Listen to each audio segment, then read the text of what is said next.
नमस्कार साथियों, स्वागत है आपका ऑनलाइन एग्जाम अकेडमी के यूट्यूब प्लेटफॉर्म पर। सो फ्रेंड्स, आज बात करने वाले बिल्कुल भी स्टडी की नहीं करेंगे, लेकिन आपके लिए स्टडी की बात यह है कि आपके लिए बायोलॉजी की फैकल्टी आ चुकी है। मेरी इकोनॉमिक्स की फैकल्टी में आपके साथ जुड़ा रहूंगा और हमारे साथ रोहित सर आ चुके हैं जो आपसे आपकी बायोलॉजी की क्लास लेंगे। तो मैं चाहूंगा कि रोहित सर अपना थोड़ा सा इंट्रोडक्शन दे। हेलो एवरीवन, मैं सेल्फ रोहित वर्मा और मैं सेकंड ईयर मेडिकल स्टूडेंट हूँ मेडिकल कॉलेज रोहतक से। और आज मैं आपको बायोलॉजी पढ़ाने जा रहा हूँ और बहुत ही इंपॉर्टेंट टॉपिक, इसका नाम है ह्यूमन रिप्रोडक्शन। तो चलिए शुरू करते हैं। तो आज का टॉपिक है मेल रिप्रोडक्टिव सिस्टम। ठीक है, इसमें सबसे पहली और सबसे इंपॉर्टेंट चीज है ह्यूमन रिप्रोडक्शन को समझना। ह्यूमन रिप्रोडक्शन का मतलब री और प्रोडक्शन, मतलब अपनी जनरेशन को आगे बढ़ाना, उसको हम कहते हैं रिप्रोडक्शन। प्रोडक्शन मतलब बनाना, प्रोडक्ट है, और री मतलब आगे आगे बढ़ाते जाना, मतलब अपने वंश को आगे बढ़ाना इज ह्यूमन रिप्रोडक्शन। ठीक है, उसमें हम आपने बात करने जा रहे हैं ह्यूमन रिप्रोडक्टिव सिस्टम की। ह्यूमन मेल रिप्रोडक्टिव सिस्टम में क्या क्या ऑर्गन्स इन्वॉल्व होते हैं, क्या क्या उसकी एनाटॉमी होती है, क्या क्या फिजियोलॉजी होती है उसकी, आज हम समझने जा रहे हैं। तो चलिए शुरू करते हैं।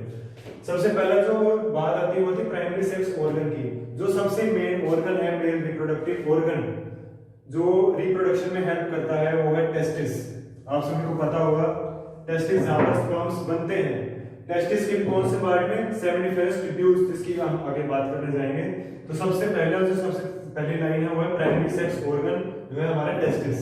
उसके बाद हम आगे बात करते हैं सेकेंडरी सेक्स ऑर्गन की, जो आते हैं दो पार्ट्स में, एसेसरी डक्ट्स और एसेसरी ग्लैंड्स। एसेसरी मतलब जो हेल्पर होते हैं, जो टेस्टिस की हेल्प करेंगे स्पर्म को बनाने में।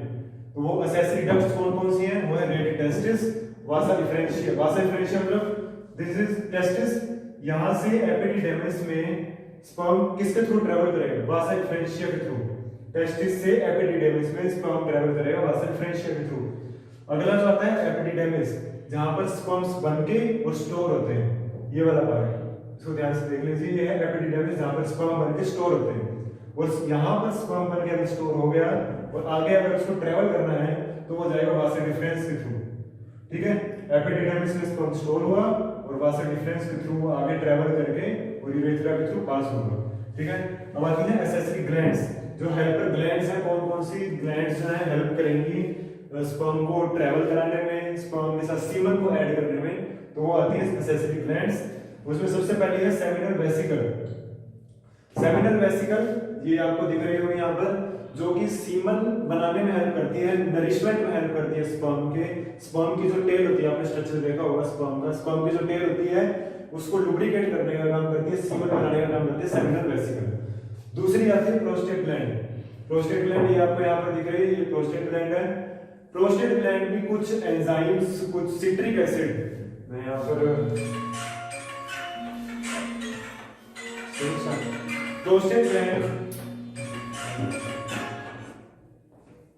प्रोस्टेट ग्लैंड में कुछ एंजाइम्स, कुछ सिट्रिक एसिड और कुछ लिपिड्स ऐड कर देती है स्पर्म में, जिससे कि वो ज्यादा लुब्रिकेट हो सके, ज्यादा नरिश हो सके और इजीली यहां से ट्रैवल हो सके यूरेथ्रा के थ्रू और पेनिस के थ्रू बाहर आ सके। ठीक है, ये हो गया प्रोस्टेट ग्लैंड का काम, नरिशमेंट, लुब्रिकेशन।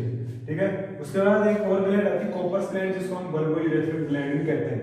इसके दो नाम है, कॉपर्स ग्लैंड और बल्बो यूरेथ्रल ग्लैंड। ठीक है, ये हमारे जस्ट यूरेथ्रा के आउटसाइड प्रेजेंट होती है। आपको दिख रहा होगा ये यहाँ पर यूरेथ्रा है। थोड़ा डायग्राम आपको अजीब सा लग रहा होगा, अजीब सा बना है थोड़ा सा व्हाइट बोर्ड पे। यूरेथ्रा के सराउंडिंग में प्रेजेंट होते हैं कॉपर्स ग्लैंड, इसको हम बल्बो यूरेथ्रल ग्लैंड भी कहते हैं, जो पेनिस के लुब्रिकेशन का काम करती है। जब पेनिस इरेक्ट हो जाता है तो उसके लुब्रिकेशन का काम कौन करती है? कॉपर्स ग्लैंड या फिर बल्बो यूरेथ्रल ग्लैंड। ठीक है, ये हो गई हमारे प्राइमरी और सेकेंडरी सेक्स ऑर्गन्स। ठीक है, टेस्टिस, एसेसरी डक्ट्स, कौन कौन से होंगे? रेडी टेस्टिस, वासा डिफरेंशिया, यानी टेस्टिस से एपिडिडर्मिस में जाएगा वासा डिफरेंशिया के थ्रू। एपिडिडर्मिस में स्पर्म स्टोर होंगे, यहां से स्टोर होके आगे अगर जाना है तो वासा डिफरेंस के थ्रू जाएंगे, एपिडिडर्मिस से वासा डिफरेंस के थ्रू आगे यूरेथ्रा में पास होंगे। एसेसरी ग्लैंड्स आती है कुछ, सेमिनल वेसिकल जो कि स्पर्म सीमन बनाने का काम करती है, लुब्रिकेशन का काम करती है। प्रोस्टेट ग्लैंड जो सिट्रिक एसिड, लिपिड्स और कुछ एंजाइम्स को ऐड कर देती है उसके अंदर। और तीसरी जो आती है वो है कॉपर्स ग्लैंड या बल्बो यूरेथ्रल ग्लैंड, जो यूरेथ्रा के सराउंडिंग में प्रेजेंट होती है और पेनिस के लुब्रिकेशन का काम करती है। ठीक है, अब हम आते हैं आगे एक्सटर्नल जेनिटलिया। आप सभी को पता है पेनिस होता है मेल्स के अंदर, और फीमेल्स के अंदर क्या होती है? ओवरी, व्यूल्वा, वेजाइना वगैरह वो सब। ठीक है, एक्सटर्नल जेनिटलिया के अंदर आती है। अब हम बात करते हैं कि जो हमने टेस्टिस पढ़ा, ये प्राइमरी सेक्स ऑर्गन है, ये कहाँ पे प्रेजेंट होता है? आप लोगों ने देखा ही होगा स्क्रोटम, जो कि एक पाउच होता है, एक बैग होता है जिसके अंदर राइट और लेफ्ट दो टेस्टिस होते हैं मेल सेक्स ऑर्गन्स के अंदर, रिप्रोडक्टिव सिस्टम के अंदर। स्क्रोटम एक पाउच, एक बैग होता है जिसके अंदर राइट और लेफ्ट टेस्टिस, स्पर्मेटिक कोड जो राइट और लेफ्ट टेस्टिस को बांध के रखती है। ओके, ये होगी स्पर्मेटिक कोड। एक यहाँ पर एक आपको नॉलेज की बात बता देता हूँ, जो हमारा लेफ्ट टेस्टिस है वो राइट टेस्टिस से थोड़ा सा नीचे होता है, क्योंकि जो लेफ्ट स्पर्मेटिक कोड की लेंथ होती है वो राइट स्पर्मेटिक कोड की लेंथ से थोड़ी ज्यादा होती है, इसलिए हमारा जो लेफ्ट टेस्टिस है वो राइट टेस्टिस से थोड़ा सा नीचे होता है। ठीक है, दो चीजें हो गई, राइट और लेफ्ट टेस्टिस, स्पर्मेटिक कोड, ये प्रेजेंट होती है। और अगर आपने देखा होगा कि जैसे विंटर्स का सीजन चल रहा है तो हमारा जो स्क्रोटम है वो हमारे पेनिस के थोड़ा पास आ जाता है, मतलब कॉन्ट्रैक्ट कर देता है थोड़ा सा, आप लोगों ने देखा होगा। और जो समर सीजन होता है उसमें थोड़ा सा वो बॉडी से थोड़ा दूर चला जाता है, पेनिस से थोड़ा दूर चला जाता है। तो वो किस वजह से होता है? वो यहाँ पर होता है डार्टस मसल के थ्रू। स्क्रोटम जो है वो डार्टस मसल से बनी हुई होती है, जो कि हमारे उसके कॉन्ट्रैक्शन और रिलैक्सेशन में काम करती है। विंटर्स में वो कॉन्ट्रैक्ट होकर हमारे पेनिस के पास आ जाता है और समर सीजन में वो थोड़ा दूर चला जाता है। इसका रीजन क्या है? क्योंकि टेम्परेचर रेगुलेशन करना होता है, इसको 2 से 2.5 डिग्री तक उसको कम रखना होता है ताकि स्पर्म का जो सिंथेसिस है वो प्रॉपर्ली हो सके।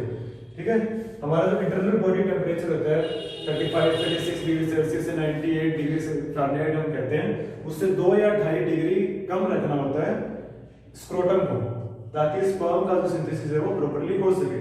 ठीक है, आप लोग ये डायग्राम अच्छे से देख लीजिए, मैं आपको थोड़ा डायग्राम के थ्रू भी समझा देता हूँ। ठीक है, तो आप अभी हमने पढ़ा टेस्टिस। टेस्टिस के अब कौन से मेन पार्ट में स्पर्म बनते हैं? वो है सेमिनिफेरस ट्यूब्यूल्स में, यहाँ पर लिख देता हूँ जरा सा, सेमिनिफेरस ट्यूब्यूल्स। ठीक है, थोड़ा राइटिंग का आप लोग देख लेना। लेकिन टेस्टिस का जो सबसे मेन पार्ट है जहां पर स्पर्म सिंथेसिस होता है उसको हम लोग कहते हैं सेमिनिफेरस ट्यूब्यूल। अब टेस्टिस में स्पर्म तो बन गए, अब उसको आगे ट्रेवल करने के लिए जो सब बातें चाहिए, हमने जो एसएसपी ग्लैंड्स, एसएसपी डक्ट्स हमने लोगों ने पढ़ी है, उसका हम लोग यूज करते हैं। टेस्टिस में स्पर्म बन गया, अब यहाँ से इसको जाना पड़ेगा एपिडिडर्मिस में, जहाँ पे वो स्पर्म स्टोर होगा। तो टेस्टिस से एपिडिडर्मिस में जाने के लिए किसकी जरूरत पड़ेगी? वासा डिफरेंशिया की।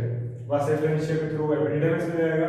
एपिडिडर्मिस में वो इमैच्योर होता है, इमैच्योर यानी कि वो खुद से ट्रैवल नहीं कर सकता, उसमें जो माइटोकॉन्ड्रिया जो उसको एनर्जी प्रोवाइड करता है वो अभी उसके अंदर एक्टिवेट नहीं होगा, तब तक वो एपिडिडर्मिस में स्टोर रहेगा। एपिडिडर्मिस से अगर उसको आगे ट्रैवल करना है तो किसके थ्रू करेगा? वासा डिफरेंस के थ्रू। ठीक है, ये आपको यहाँ पर दिख रही है, वासा डिफरेंस के थ्रू आगे ट्रैवल करेगा। वासा डिफरेंस से ये आपको दिख रहा है यहाँ पर आ गया। सबसे पहली ग्लैंड कौन सी आती है यहाँ पर? ये आती है सेमिनल वेसिकल। सेमिनल वेसिकल का काम क्या है? अभी मैंने बताया कि ये करेगा स्पर्म सिंथेसिस। स्पर्म सिंथेसिस को मैच्योर कर देगा, यानी उसके अंदर जो माइटोकॉन्ड्रिया वो एक्टिवेट हो जाएगा, प्लस सीमन, यहाँ पर मैं लिख देता हूँ सीमन इसका मेन वो है, इसी पर तो इसका जो मेन काम है वो है सीमन का प्रोडक्शन करना। उसके बाद जो दूसरी ग्लैंड आती है वो आती है प्रोस्टेट ग्लैंड। प्रोस्टेट ग्लैंड का मेन काम क्या है? कुछ लिपिड्स को ऐड करना, कुछ एंजाइम्स को, कुछ सिट्रिक एसिड को ऐड कर देना ताकि वो एल्कलाइन बना रहे। मेनली जो इसका वो है एल्कलाइन नेचर ऑफ सीमन। अगर वो एसिडिक हो गया तो वो वही नहीं कर पाएगा, मतलब मोटाइल नहीं होगा, आगे ट्रैवल नहीं कर पाएगा। तो उसका मेन काम क्या है? इनको एक्टिवेट करना, सिट्रिक एसिड को बनाना ताकि वो एल्कलाइन नेचर के रहे। ठीक है, ये हो गया प्रोस्टेट ग्लैंड। तीसरा आता है कोपर्स ग्लैंड, जिसको हम बल्बो यूरेथ्रल ग्लैंड भी कहते हैं, जो यूरेथ्रा के सराउंडिंग में प्रेजेंट होता है, मैं पहले भी बता चुका हूं, और पेनिस को लुब्रिकेट करने का काम करता है। आगे बस यहाँ से ये यूरेथ्रा और यहाँ से सीमन पास होता है। ठीक है, बाकी काम बाद में बात करते हैं। तो फ्रेंड्स, जैसे हमने पहले बात की थी इस पूरे डायग्राम के बारे में, आपको सब कुछ मैंने बता दिया था। टेस्टिस, एपिडिडर्मिस, प्रोस्टेट ग्लैंड, वासा डिफरेंस और सेमिनल वेसिकल, सब कुछ, टेस्टिस, कोपस ग्लैंड, सब कुछ आपको बता देता हूं। होपफुली आपको पूरा डायग्राम समझ में आ गया हो। आज हम बात करते हैं आगे की टेस्टिस की डिटेल्स की। इससे पहले हमने बात की थी स्क्रोटम की। स्क्रोटम आपको पूरा समझ में आ गया होगा, जिसमें टेस्टिस प्रेजेंट होते हैं, स्पर्मेटिक कोड प्रेजेंट होती है, इसका काम क्या होता है वो सब मैंने बता दिया है। अब हम आगे की बात करते हैं, वो टेस्टिस। टेस्टिस जो हमारे स्क्रोटम में प्रेजेंट होते हैं, आपको मैंने बताया था इसकी मेजरमेंट्स की बात कर लेते हैं। ये 4 से 5 सेंटीमीटर लेंथ में होते हैं। अगर आपको इसकी एग्जैक्ट लेंथ जाननी है मैं यहाँ पर लिख देता हूँ 3.75 सेंटीमीटर, ये इसकी एग्जैक्ट लेंथ है। अगर आपको एवरेज बात करनी है तो 4 से 5 सेंटीमीटर इसकी लेंथ होती है और 2 से 3 सेंटीमीटर, डॉट नहीं है ये स्लैश है, 2 से 3 सेंटीमीटर वेट होती है। अगर इसकी आपको एग्जैक्ट जाननी है तो ये होती है 2.5 सेंटीमीटर। ये है इनकी एग्जैक्ट 3.75 और 2.5 सेंटीमीटर, ये इनकी एग्जैक्ट लेंथ है। और 4 से 5 सेंटीमीटर, 2 से 3 सेंटीमीटर लेंथ विड्थ ये आप लोग देख लेना, ठीक है। उसके बाद हम बात कर लेते हैं इसकी कवरिंग्स की। टेस्टिस की टोटल 3 कवरिंग्स होती है, लेकिन आप +2 के हिसाब से अगर देखेंगे तो इसकी सबसे मेन कवरिंग की वहां पर बात होती है, आपकी एनसीईआरटी में भी लिखा है ट्यूनिका एल्ब्यूजिनिया। ये जो इसकी मिड की कवरिंग होती है ये सबसे इंपॉर्टेंट कवरिंग है, लेकिन आपको मैं थोड़ा डिटेल में बता दूं तो इसकी टोटल 3 कवरिंग्स होती है ट्यूनिका वेजाइनलिस, एल्ब्यूजिनिया और वेस्क्यूलोसा। वेजाइनलिस, एल्ब्यूजिनिया और वेस्क्यूलोसा, ठीक है। टोटल इसकी 3 कवरिंग्स हैं और इसके अंदर जैसा आपको पता ही है सेमिनिफेरस ट्यूब्यूल्स प्रेजेंट होते हैं जहां पर स्पर्म का फॉर्मेशन होता है। उसके आगे का पाथ मैंने यहाँ पर आपको ट्रैवल करके बताया है कि कैसे कैसे स्पर्म ट्रैवल होगा। तो इसके आगे की बात कर लेते हैं। टेस्टिस के अंदर divided in 250 compartments called testicular lobules. एक टेस्टिस जो है वो 250 कंपार्टमेंट्स में डिवाइड होते हैं, जिसको हम लोग कहते हैं टेस्टिकुलर लोब्यूल्स। और उस लोब्यूल्स में भी एक हाईली कोइल्ड ट्यूब्यूल प्रेजेंट होता है जिसको हम कहते हैं सेमिनिफेरस ट्यूब्यूल। इसका मैंने पिछली वीडियो में भी थोड़ा डिस्कस किया था, जहां पर स्पर्म का फॉर्मेशन होता है उसको कहते हैं सेमिनिफेरस ट्यूब्यूल, ठीक है। इस ट्यूब्यूल के अंदर 2 मेल जर्म सेल्स प्रेजेंट होते हैं, बहुत ही इंपॉर्टेंट, जिनको हम लोग कहते हैं स्पर्मेटोगोनिया और सर्टोली सेल्स। स्पर्मेटोगोनिया और सर्टोली सेल्स। सर्टोली सेल्स को हम लोग नर्स सेल्स भी कहते हैं, यहाँ पर मैं लिख देता हूँ नर्स सेल्स, ठीक है। और सेमिनिफेरस ट्यूब्यूल के बाहर जो आउटर कवरिंग होती है उसको हम लोग कहते हैं लेडिक सेल्स। लेडिक सेल्स जो है वो जो हमारी बॉडी में मेल रिप्रोडक्टिव सिस्टम में जो मेनली हार्मोन्स रिलीज होते हैं, एंड्रोजन, टेस्टोस्टेरोन, वो उनको रिलीज करवाने का काम किसका है? लेडिक सेल्स का, जो कि सेमिनिफेरस ट्यूब्यूल्स के आउटर कंपार्टमेंट में प्रेजेंट होती है, मतलब सेमिनिफेरस ट्यूब्यूल के बाहर प्रेजेंट होती है, आउटर कवरिंग होती है, ठीक है। तो हमने यहाँ पर बात करी 2 मेल जर्म सेल्स की, लेडिक सेल्स की, स्पर्मेटोगोनिया, सर्टोली सेल्स, जिनको हम लोग नर्स सेल्स भी कहते हैं। सर्टोली सेल्स का मेन काम क्या है? नरिशमेंट का ही काम है। जो स्पर्म टेस्टिस में बन जाएंगे उनके नरिशमेंट का ही काम है सर्टोली सेल्स का या नर्स सेल्स का। लेडिक सेल्स का आपको काम पता चल ही गया, टेस्टोस्टेरोन, एंड्रोजन जो भी हार्मोन्स हैं उनको सीक्रेट करना लेडिक सेल्स का काम है, ठीक है। अब हम लोग बात कर लेते हैं स्पर्मेटोजेनेसिस, मोस्ट इंपॉर्टेंट टॉपिक इस चैप्टर के अंदर। एक तो स्पर्मेटोजेनेसिस, जिसकी हम आगे भी बात करेंगे फीमेल रिप्रोडक्टिव सिस्टम में oogenesis की। तो यहाँ का सबसे इंपॉर्टेंट टॉपिक स्पर्मेटोजेनेसिस। जैसा कि हमने पढ़ा सेमिनिफेरस ट्यूब्यूल्स के अंदर 2 मेल जर्म सेल्स प्रेजेंट होते हैं, जिसमें से एक है स्पर्मेटोगोनिया। इस मेल जर्म सेल से स्पर्म्स का बनना ही उसको हम प्रोसेस को क्या कहते हैं? स्पर्मेटोजेनेसिस, ठीक है। स्पर्मेटोगोनिया से स्पर्म्स का बनना, स्पर्म्स को हम और क्या कहते हैं? स्पर्मेटोजोआ।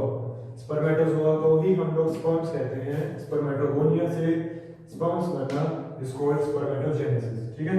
तो वो कैसे बनते हैं, कौन कौन से फेज आते हैं, हम लोग उनकी बात करते हैं आगे। तो उसमें टोटल 4 फेज होते हैं, मल्टीप्लिकेशन, ग्रोथ, मैच्योरेशन और डिफरेंशिएशन। टोटल 4 फेज हो गए, मल्टीप्लिकेशन, ग्रोथ, मैच्योरेशन और डिफरेंशिएशन, ठीक है। तो सबसे पहले फेज में क्या होता है कि स्पर्मेटोगोनिया एक सिंगल डिवीजन के अंदर जाएगा, जिसको हम लोग कहते हैं माइटोटिक डिवीजन। सबसे पहले जैसे मैंने यहाँ पर डायग्रामेटिक में आप लोगों को समझा रखा है, ये जो स्पर्मेटोगोनिया है at the age of puberty, puberty में तो हमारा टेस्टोस्टेरोन रिलीज होगा तभी तो हमारा स्पर्म सेल्स फॉर्मेशन होगा।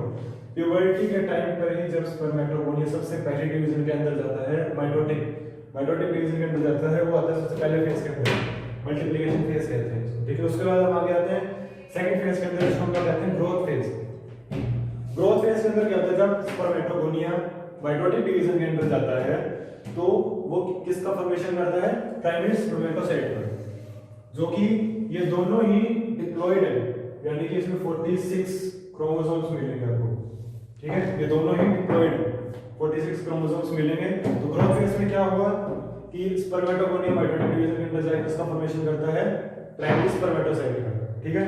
अब उसके बाद जो सबसे इंपॉर्टेंट फेज जो आता है इसके अंदर वो आता है मैच्योरेशन फेज। मैच्योरेशन फेज के अंदर क्या होता है, जो प्राइमरी स्पर्मेटोसाइट है ये फर्दर डिवीजन के अंदर जाएगा, अपने नंबर्स को इंक्रीज करेगा ताकि मोटिलिटी बढ़े। स्पर्मेटोसाइट जो है फर्स्ट मायोटिक डिवीजन के अंदर जाएगा अपने नंबर को इंक्रीज करने के लिए, और किसका फॉर्मेशन करेगा यहाँ पर, स्पर्मेटोसाइट, सेकेंडरी स्पर्मेटोसाइट का। Primary spermatocyte first meiotic division के अंदर जाके सेकेंडरी स्पर्मेटोसाइट का इंक्रीज करेगा, और यहाँ पर जो इसका नंबर है वो हैप्लॉइड होगा, मतलब 23 नंबर। यहाँ पर 46 तो यहाँ पर कितना हो गया 23, क्योंकि इनका नंबर बढ़ गया, इनकी फर्दर डिवीजन हो रही है, इसका नंबर हो गया हैप्लॉइड।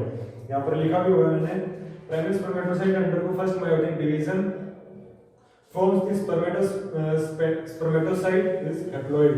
Haploid सेकेंडरी स्पर्मेटोसाइट का फॉर्मेशन करेगा, जो कि फर्दर आगे सेकंड मायोटिक डिवीजन के अंदर जाके स्पर्मेटिड्स का फॉर्मेशन करेगा, स्पर्मेटिड्स का फॉर्मेशन करेगा, ठीक है। Secondary spermatocyte further meiotic second meiotic division के अंदर जाके स्पर्मेटिड का फॉर्मेशन करेगा। ये भी मैच्योरेशन फेज के अंदर ही आता है। तो इसके अंदर मैच्योरेशन फेज के अंदर कितने प्रोसेस हो रहे हैं, देखिए दोबारा। प्राइमरी स्पर्मेटोसाइट पर सबसे पहले मायोटिक डिवीजन के अंदर गया, किसका फॉर्मेशन किया, सेकेंडरी स्पर्मेटोसाइट का। Secondary spermatocyte further second meiotic division के अंदर गया, उसने किसका फॉर्मेशन किया, स्पर्मेटिड का। और इनका नंबर क्या है, मेनली आपको याद रखना है 23, यानी कि हैप्लॉइड नंबर है। उसके बाद सबसे लास्ट फेज के अंदर हम लोग आ जाते हैं, जिसका नाम है डिफरेंशिएशन फेज। डिफरेंशिएशन फेज के अंदर क्या होता है कि जो स्पर्मेटिड्स हैं ये स्पर्मेटोजोआ को हम लोग और क्या कहते हैं, स्पर्म्स, यानी कि फाइनली जो सबसे लास्ट फेज है आपका डिफरेंशिएशन, उसमें आपका स्पर्म का फॉर्मेशन हो जाता है, किससे, स्पर्मेटिड से, ठीक है। स्पर्मेटिड से स्पर्म के फॉर्मेशन सबसे लास्ट में होगा डिफरेंशिएशन फेज में, ठीक है। और इस प्रोसेस को हम लोग क्या कहते हैं, स्पर्मेटिड से स्पर्मेटोजोआ का बनने को स्पर्मियोजेनेसिस। सबसे पहले हमने बात की यहाँ पर स्पर्मेटोजेनेसिस और स्पर्मियोजेनेसिस, कंफ्यूज नहीं होना आप लोगों को। स्पर्मियोजेनेसिस का मतलब हुआ कि स्पर्मेटिड से स्पर्म्स का फॉर्मेशन होता है, ठीक है। और स्पर्मेटोजेनेसिस में स्पर्मेटोगोनिया, जो आपको मेल जर्म सेल था स्पर्मेटोगोनिया, उससे स्पर्म का फॉर्मेशन। तो स्टार्टिंग से लेके एंड तक जो भी ये प्रोसेस है पूरा, इसको तो हम लोग कहेंगे spermatogenesis.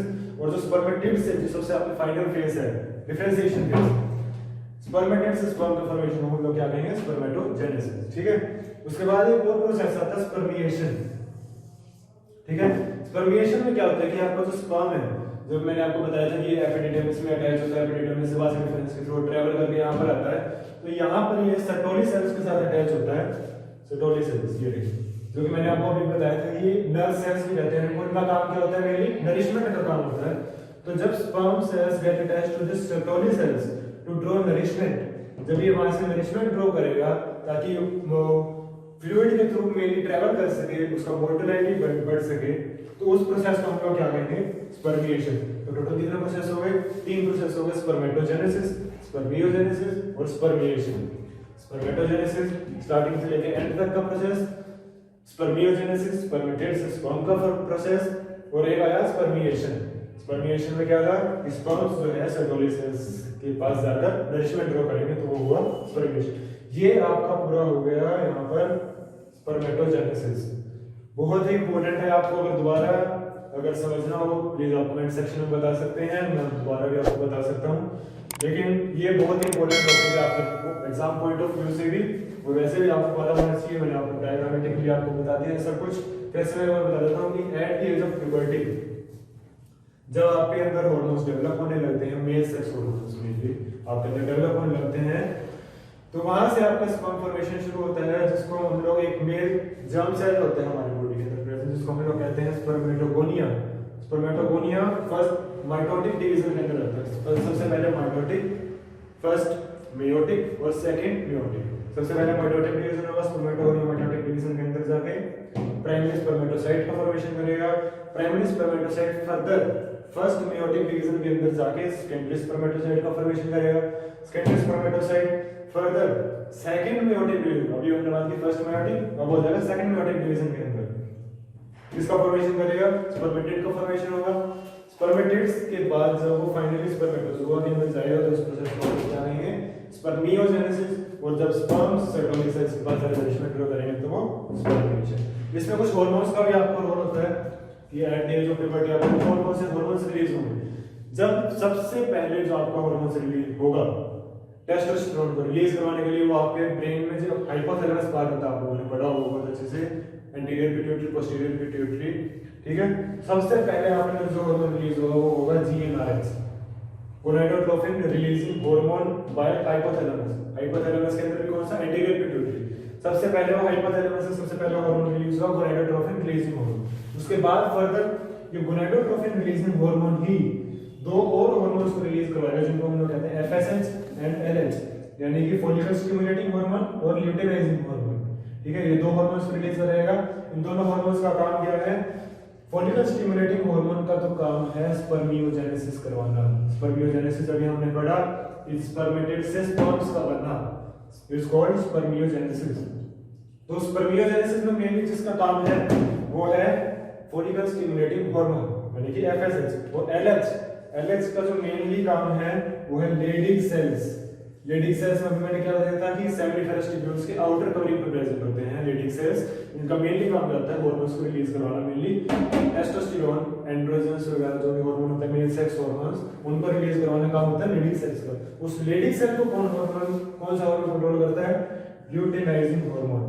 Luteinising hormone leydig cells को कंट्रोल करेगा, फॉलिकल स्टिमुलेटिंग हार्मोन जो है वो स्पर्मियोजेनेसिस को कंट्रोल करेगा, और GnRH सबसे पहला हार्मोन जो आपके ब्रेन से रिलीज होगा हाइपोथैलेमस से, एंटीरियर पिट्यूटरी जो हाइपोथैलेमस का पार्ट है, वहां से सबसे पहला हार्मोन रिलीज होगा GnRH, वही इन दोनों हार्मोन्स को रिलीज करवाएगा। सबसे पहला हार्मोन GnRH। ये आपका हार्मोन्स का रेगुलेशन हो गया। अब हम लोग थोड़ी सी बात करते हैं यहाँ पर स्पर्म के भी डायग्राम की। स्पर्म का मेनली आपको पता है कौन से पार्ट होते हैं, हेड, नेक और टेल। मेनली 3 पार्ट्स होते हैं स्पर्म के, हेड, नेक और टेल। हेड में क्या क्या प्रेजेंट होता है, हेड में आपको प्रेजेंट होता है एक्रोसोम।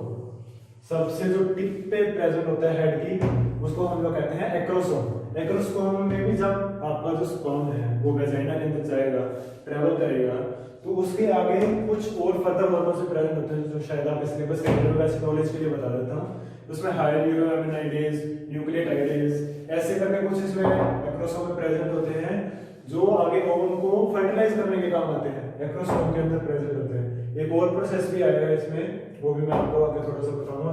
इसमें एक न्यूक्लियस भी प्रेजेंट होगा, ऑब्वियसली प्रेजेंट होगा स्पर्म के अंदर, ताकि आपका जेनेटिक्स में भी कंट्रोल ठीक रहे, ठीक है। उसके बाद सेकेंडली नेक, जो यहाँ पर नैरो थोड़ा सा पार्ट आता है, नैरो पार्ट, उसको हम लोग कहते हैं नेक। नेक के बाद आता है मिडल पीस, जिसके अंदर माइटोकॉन्ड्रिया प्रेजेंट होता है, जो इसके लिए एनर्जी जनरेट करता है। एनर्जी जनरेट करने का मतलब कि जो वो वेजाइना के अंदर जाएगा, वेजाइना, सर्विक्स, यूट्रस, वहां से उसको ट्रैवल करने के लिए कुछ तो एनर्जी चाहिए, तो एनर्जी कौन प्रोवाइड करेगा, माइटोकॉन्ड्रिया।